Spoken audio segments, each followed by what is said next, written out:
Olá, tudo bem? Bem-vindos ao canal da Lobe Advogados Associados.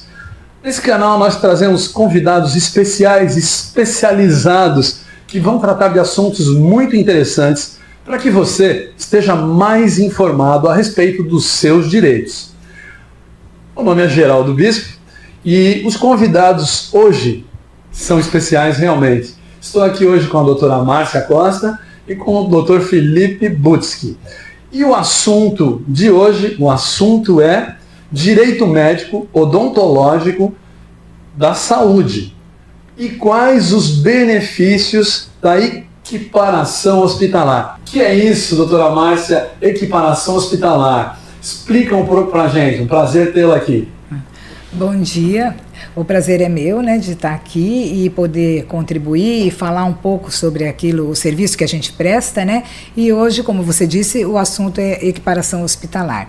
Mas antes eu gostaria de resgatar um pouco daquilo que nós fazemos aqui no escritório, no nosso núcleo de direito médico, odontológico e da saúde. Nós trabalhamos não só a questão do contencioso, para as clínicas, prestamos atendimentos às clínicas, aos hospitais, aos consultórios médicos, e a todos os profissionais da saúde, não só na parte contenciosa, quando eles precisam de uma defesa, por exemplo, perante o conselho, responder uma sindicância, responder um PEP, que é um processo ético profissional, então, junto aos conselhos de classe, Então, nós atuamos também no preventivo, preparamos toda a documentação necessária que eles precisam, como o contrato de prestação de serviços individualizados aos procedimentos que cada profissional realiza, os termos de consentimento livre e esclarecido, formulário de anamnese guiada, termo de quitação. Então, assim, a questão dos atestados, dos prontuários médicos, fazemos os treinamentos tanto dos profissionais como dos colaboradores, do pessoal que trabalha realmente ali na clínica, que é a linha de frente,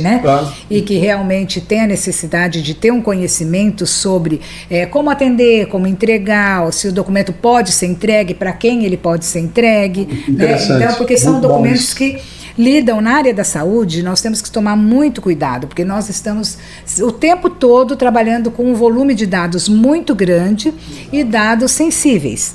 São dados relacionados à saúde. Claro, hoje com a Lei Geral de Proteção de Dados, isso fica muito mais... isso fica muito mais evidente. Exacerbado, realmente. E aí, até por isso, a obrigatoriedade de todos os segmentos se adequarem à legislação, Mas voltando à questão desse preventivo, então, e ainda fazemos também o suporte junto com as agências de marketing referente à publicidade desses profissionais, porque cada conselho profissional tem as suas regras para publicidade. Até nós temos agora, dia 11 de março agora, entrou em vigência a resolução sobre publicidade médica do Conselho Federal de Medicina, e foi publicado também um manual da CODAME, que é o que regulamenta todas as regras. Então nós atuamos, eu inclusive fiz conversas com as agências de marketing dos nossos clientes para orientá-los nessa situação de como fazer, o que colocar, o que pode, o que não pode, a questão do antes e depois, que foi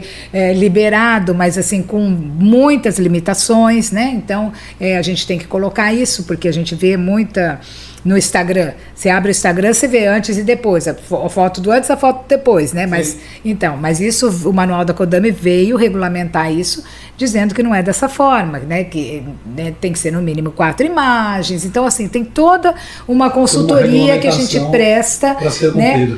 Para ser cumprida e para se ele adequarem e trabalhar de forma segura. Também damos o suporte na questão da regularização sanitária, que é uma outra questão muito forte para a questão da saúde. Então nós fazemos todo esse preventivo, para a clínica, para que os profissionais possam trabalhar com segurança. E hoje nós vamos especificamente falar sobre a equiparação hospitalar, que é um benefício fiscal. Então nós estamos aqui junto com o Dr. Felipe. Bem-vindo, agora de novo, perdão, Dr. Felipe, porque dentro do direito médico, do núcleo de direito médico do escritório, né, nós temos essa questão, trabalhamos muito essa questão multidisciplinar, né? E para que nós possamos prestar um serviço de segurança para os nossos clientes, né, o núcleo de direito médico, odontológico e da saúde do escritório, ele se vale dos outros núcleos, né? E temos aqui hoje presente, né, e que faz parte de um outro núcleo do escritório, que é o núcleo de tributário, o Dr. Felipe, que vai falar para a gente sobre esse benefício fiscal, né, destinado às clínicas, aos hospitais, aos consultórios e a todos os profissionais da saúde, que é um benefício fiscal da equiparação hospitalar. Então, nós vamos, assim, desmistificar muitas coisas que os profissionais acreditam, porque foi dito que a receita, se ele fizer isso, nós vamos ser perseguidos, né? Se a gente pedir a equiparação hospitalar, a receita vai nos perseguir em outros aspectos ali, nós vamos ser prejudicados. Então, alguns mitos que foram colocados, né, em relação a essa equiparação. Um outro mito, por exemplo, é de que isso é uma tese muito nova, então pode ser que eu entre e não dê certo, né? E eu vou ter despesa com isso, vou ter só incomodação. Isso também é um mito. Isso não é uma coisa nova, porque isso está na lei, e essa lei, inclusive, ela é de 1995. Então, já tem um certo tempo. Então, isso também cai por terra. E um outro mito é de que a clínica, o consultório, precisa, por exemplo, ter uma estrutura, uma infraestrutura hospitalar, uma estrutura muito robusta, né, equiparado a um hospital. Não, esse também é um mito, né? Não é necessário, porque o que se verifica aí não é a estrutura física, né? O que importa, como o Dr. Felipe vai dizer para a gente, é a atividade realizada pelo profissional nessa clínica, não a estrutura. Exatamente. Se ele consegue dar suporte. É isso, né, Dr. Felipe? De uma forma correta, sem problema. Isso que determinou o STJ, no julgamento do tema 217, né, que trouxe essa extensão do termo de hospitalar para as clínicas também que realizam essas atividades que podem ser consideradas como atividades de promoção da saúde hospitalar. Então, como a doutora falou, a questão de que não é necessário ter uma estrutura de hospital exata, né, isso representa que ela precisa apenas seguir o que está na resolução RDC número 50 de 2002 da Anvisa. Então você não precisa ter a questão de ter pacientes lá 24 horas, ter leitos, mas é claro, ela precisa seguir aquelas determinações da Anvisa, né, como a doutora também trabalha com os clientes. Porque né? Tudo na legislação tem os requisitos, né? Isso. A lei, ela tem os requisitos que tem que ser cumprido, que é o que o Dr. Felipe vai nos apresentar. Exatamente. E ao mesmo tempo, por mais que ela não precise ter aquela estrutura, ela tem que seguir esses requisitos e ter as atribuições de fato que representem essa atividade, né, que seria hospitalar pela extensão dada pelo STJ. Né? Então a gente tem a questão da Lei 9.249 de 95, que já tinha colocado lá na época, que define a presunção de lucro de 32% sobre a receita bruta para a prestação de serviços em geral, mas excetua os serviços hospitalares e de diagnóstico e terapia, patologia clínica, imagenologia, anatomia patológica e citopatologia, medicina nuclear e análises patológicas clínicas. Aí colocou desde que a prestadora desses serviços seja organizada na forma de sociedade empresária e atenda às normas da Agência Nacional de Vigilância Sanitária, Anvisa. Né? Isso está lá no artigo 15, parágrafo 1º, inciso 3º, linha A, né, da Lei 9.249 de 95. Né? E o que isso significa? Isso significa, esse exceto, significa que se aplica o percentual de 8% para determinar a base de cálculo do IRPJ, que trata o caput desse artigo. Quer dizer, uma coisa que eu consigo visualizar aqui muito claramente é que realmente, sem o apoio de um profissional especializado, o médico, o dentista, o profissional de saúde em geral, ele tem uma certa dificuldade de entender toda essa legislação. Não é tão fácil, né? É por isso que realmente a gente precisa desse suporte. E esse suporte ele não é, às vezes, apenas para a clínica, né? A gente tem também a questão da ajuda junto com os contadores, junto com a parte administrativa dessas clínicas, porque muitas vezes não são especializados nessa área, né? E a gente sabe que tudo que está dentro, que se lida com tributário, é tão específico que qualquer ajuda é uma ajuda de verdade, né? E uma dos requisitos também é o estabelecimento estar sobre o regime do lucro presumido, né? Exatamente. Então, assim, nós contamos muito, nós, né, advogados, contamos muito com o apoio da contabilidade, né, para a gente fazer esse estudo de viabilidade, porque nada é assim, ou você tem ou você não tem esse direito. Não é assim, né? Existe o direito está ali, a legislação ampara, né? Agora, é viável para esta ou aquela clínica? Então, isso nós vamos fazer o estudo de viabilidade, né, para ver realmente quais as atividades que se encaixam ali, se ela cumpre com esses requisitos que o Dr. Felipe disse, né? Ser uma sociedade empresária, estar no regime do lucro presumido. É muito importante, porque a diferença de porcentagem é uma economia. É grande. É uma enorme economia. Chega a uma economia de 70%.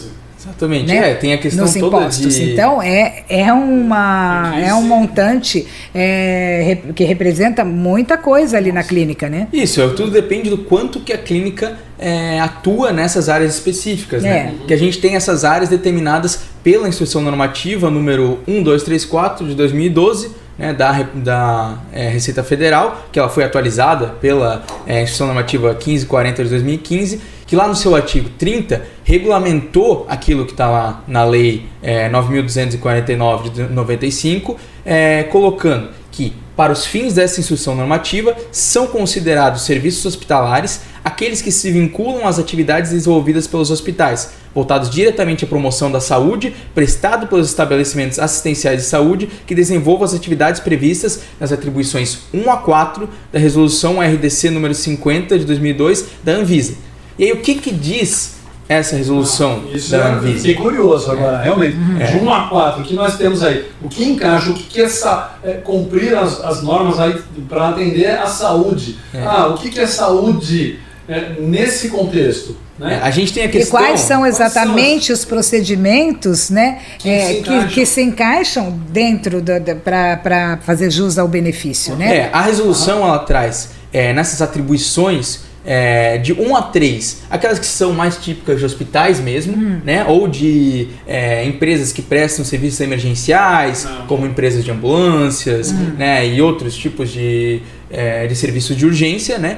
Mas no ponto 4, na atribuição 4, ela coloca a prestação de atendimento de apoio ao diagnóstico e terapia, atendimento a pacientes internos e externos em ações de apoio direto ao reconhecimento e recuperação do estado da saúde, né, com contato direto. Então aqui ele estende bastante, né, essa questão de que é um serviço hospitalar, né, de que é um serviço de promoção da saúde hospitalar, como fala no caput do artigo, né? E aqui a gente tem a questão das clínicas, a questão mesmo de fisioterapia, você tem outras clínicas de médicos que prestam consultas, mas que também fazem exames, né? Então aqui é que você tem essa expansão que foi o que foi julgado pelo STJ como válida, né, juridicamente, né? E que a Receita Federal também agora tem que tá aceitando, né? Aí, claro, a gente tem algumas questões de quais são as atividades especificamente, né, que é complicado, né? Você tem que verificar de cada caso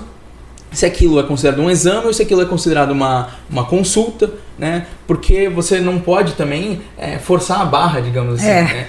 Por exemplo, a gente tem um julgamento do STJ que concedeu essa equiparação para uma clínica de fisioterapia lá no STJ, que ele aprofundou esse entendimento e demonstrou claramente na fala do ministro Castro Meira que dispôs: no caso, não se trata de simples consulta, mas de atividade indubitavelmente inserida no conceito de serviços hospitalares, já que demanda maquinário específico. Então, naquele caso, você tinha uma clínica de fisioterapia que usava um maquinário específico que teve essa extensão para a equiparação hospitalar por conta do maquinário. Então você tem a questão de exames que necessitam de uma radiologia, você tem exames que tratam com imagens, você tem exames do coração que necessitam daquele maquinário, né? E esse tipo de coisa pode ser expandido. Eu tenho uma filha com deficiência, ela tem paralisia cerebral, e quando você vai numa clínica, minha filha faz direto fisioterapia, E existem realmente clínicas que têm equipamentos específicos para que eu acredito que se encaixem, né? Porque estão fazendo um diagnóstico de imagem, estão fazendo alguma coisa específica. Realmente é um tratamento de saúde, não é simplesmente um atendimento fisioterápico. É uma coisa a mais, né? E isso você entra muito na questão também de mesmo exames que tem exames ou microcirurgias, ou a questão também de procedimentos estéticos, que hoje é muito feito. Então, inclusive, uma decisão recente também que nós verificamos é referente a uma clínica que faz tratamento capilar. A questão dos implantes também, né? Tem uma decisão também dos nossos tribunais que essa clínica, né, ela conseguiu a equiparação, né, hospitalar, porque o tratamento do implante capilar é considerado um procedimento cirúrgico, né? Então, assim, o que a gente orienta os nossos clientes é o seguinte: o que eles precisam é estar ciente desse benefício e de como ele vai operacionalizar isso dentro da documentação dele, né? Ele vai emitir nota fiscal. A nota fiscal, por exemplo, ele não pode ter só o KNAI da consulta, né? Ele tem que ter o KNAI ali dos procedimentos, né? Então, não pode ser procedimento pura, simplesmente ambulatorial, né? E isso a gente vê muito na odontologia também. A odontologia já é um pouco mais sensível nessa questão. A área médica, geralmente os procedimentos eles são mais identificados, né? Agora, na odontologia, por exemplo, eu já vi, né, decisões de que o implante, a questão do implante dentário, né, perfeitamente, isso eles reconhecem e têm o benefício, né, da equiparação. Agora, a ortodontia, por exemplo, ortodontia, eu já vi decisões dos nossos tribunais que não reconheceu. Não reconheceu como sendo um procedimento que possa ser equiparado à atividade hospitalar. Essa questão demonstra exatamente como a quantidade de procedimentos e de tipos de exame que tem acabam, claro, que criando uma complexidade, né, para reconhecimento dessa equiparação, mas ao mesmo tempo também é algo que, como a doutora falou, tudo depende de como é que está a questão documental da clínica, né? Então, por exemplo, a questão do KNAI, isso vem muito voltado para como que a sociedade está estruturada. A Receita Federal acaba criando empecilhos para aquelas sociedades que são sociedades de direito, mas não de fato, né, que não tem funcionários ou que tem outras questões que não estão estruturadas da forma que a Receita considera como uma sociedade de fato, mas que os tribunais acabam por reverter essa decisão da Receita Federal e reconhecer que elas têm, obviamente, o direito de estar ali dentro. Mas é claro, essa vem toda a questão da segurança jurídica que a gente pode estar prestando nesse serviço, né? Que pela via judicial isso se torna mais fácil, essa questão da identificação do tipo de sociedade, né? A Receita realmente ela vai criar alguns empecilhos porque ela vai perder receita, né? A Receita vai acabar perdendo receita, né? Porque os impostos, assim, os impostos diminui bastante. Agora, quando você vai para a via judicial, para o judiciário, o que importa? A sociedade empresária, o que é para o judiciário? Né? O contrato, existe um contrato social, esse contrato social é registrado na junta, né? É registrado na junta, então é sociedade empresária. Então, essa questão é superada, vamos para o próximo requisito. Né? A gente tem a questão aqui, ó, vamos enumerar aqui. A gente tem os requisitos, aquele de estar constituído como sociedade empresária, né? Aí a questão de ser de fato ou de direito vem a reconhecimento. Se não estiver da forma redondinha que a Receita considera, a gente pode ir para a via judicial, né? Mas claro, o objetivo sempre é tentar pela via administrativa, que é muito mais célere, que tem menos custos, né? E a gente tem também outro requisito, estar no lucro presumido, porque a própria lei que coloca ali, 9.249 de 95, é a lei do lucro presumido, né? Então ela tem que estar dentro do lucro presumido. Aí a gente pode fazer a análise de viabilidade, se vale mudar do Simples, porque muitas das clínicas estão no Simples Nacional, por ser mais simplificado mesmo, né? Mas com esse tipo de benefícios você consegue ter uma melhora, uma diminuição na sua tributação indo para o lucro presumido, né? E também tem outro requisito de estar de acordo com as normas da Anvisa, né? Da resolução número 50 de 2002 da Anvisa, e também tem a questão de como é que é feito o lançamento desses exames, desses procedimentos. Né? Por quê? Porque você tem a questão de quando você emite a nota fiscal, ele não pode estar de forma genérica. Né? Claro, se você está pensando na recuperação desses tributos, que é possível também fazer a recuperação dos últimos 5 anos dos tributos que foram feitos, que foram pagos, né? Se a clínica já estava no lucro presumido, você consegue fazer essa recuperação. Isso foi inclusive, perdão, vou te cortar, mas isso foi inclusive assunto do vídeo anterior da doutora Márcia, né? Falando exatamente sobre essa recuperação desses período de 5 anos, né? Se ela já estava no lucro presumido, como o Dr. Felipe disse, né? Nesse caso, ela já estava. Às vezes tem empresas, por exemplo, que se encontram no lucro presumido há 10 anos atrás, né? Isso. Ela não vai conseguir recuperar os 10, ela recupera os últimos 5, né? Então, são valores bem expressivos que ela consegue recuperar, né? E isso é interessante. Então você tem essa recuperação, porque o ideal é sempre que esteja segregado, né, o que era consulta, na nota já, né, o que era uma consulta e o que eram desses procedimentos que se enquadra para equiparação hospitalar. Mas se nos últimos 5 anos não foi segregado, você tinha ali um lançamento tudo como consulta ou como procedimento de forma genérica, é possível você conseguir essa recuperação por conta de você ter observações na nota. Se a nota diz, era consulta e exame e tal, ou consulta e procedimento e tal. Se você sabe quanto é que era cada procedimento e se você consegue comprovar isso documentalmente através de sistemas de gestão do próprio consultório, você consegue fazer essa recuperação. Às vezes vai precisar ir para a via judicial, mas ela é possível. Mas o ideal é que esteja segregado. E aí é que a gente vem com o que é possível ajudar esses consultórios que ainda não estão organizados de forma tão complexa documentalmente, né, que é ensinando os funcionários a fazer o lançamento da forma correta, né, segregando o que é consulta, o que é o exame. Também questão de, se não está no lucro presumido, fazer análise de viabilidade do lucro presumido. Se está com questões da Anvisa que não estão, se não tem certeza que está correto. Ou entrou também, né, agora acabou de pedir, por exemplo, o alvará sanitário, tem só o protocolo. O protocolo, ele não é um documento hábil para a entrada no pedido de equiparação, né? Você tem que ter realmente já o alvará com todos os quinais, com tudo certinho, né? Então, quanto mais justo, né? Quanto mais redondo tiver todo acertado toda essa documentação, mais fácil. Mas por isso a importância, como você disse no início, né, Bispo, de um profissional, né, de um advogado, né, especialista, juntar todas essas informações para que a empresa e que possa orientar e dar os caminhos, né, e fazer esse estudo de viabilidade, né? Isso é a importância desse profissional, porque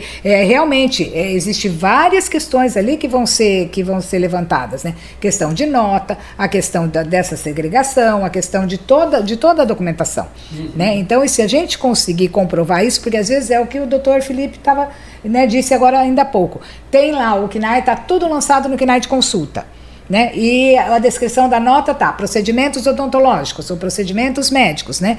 Então, né, a orientação jurídica no sentido de que vamos abrir esses procedimentos médicos, então. Temos que comprovar que esse procedimento médico especificamente foi um procedimento que se encaixa, né, dentro da equiparação hospitalar? Temos. Então, daí nós vamos buscar essa documentação e outra coisa, as notas fiscais, elas podem ser retificadas. Isso aí. Né? E a gente eu já vi processos de equiparação hospitalar com consultórios, por exemplo, que nós retificamos mais de 100 notas fiscais. Nossa. Né? Então, mas por quê? Porque tinha esse benefício de resgatar, de restituir os últimos 5 anos, né? Então foi necessário. Então, assim, nós temos várias orientações nesse sentido, né? Que uma consultoria e assessoria especializada vai fazer a diferença, né? Dentro desse processo, né? E eu acho importante também a gente colocar que esse benefício, o mesmo serviço, ele não precisa ser prestado dentro da clínica, né, e do consultório.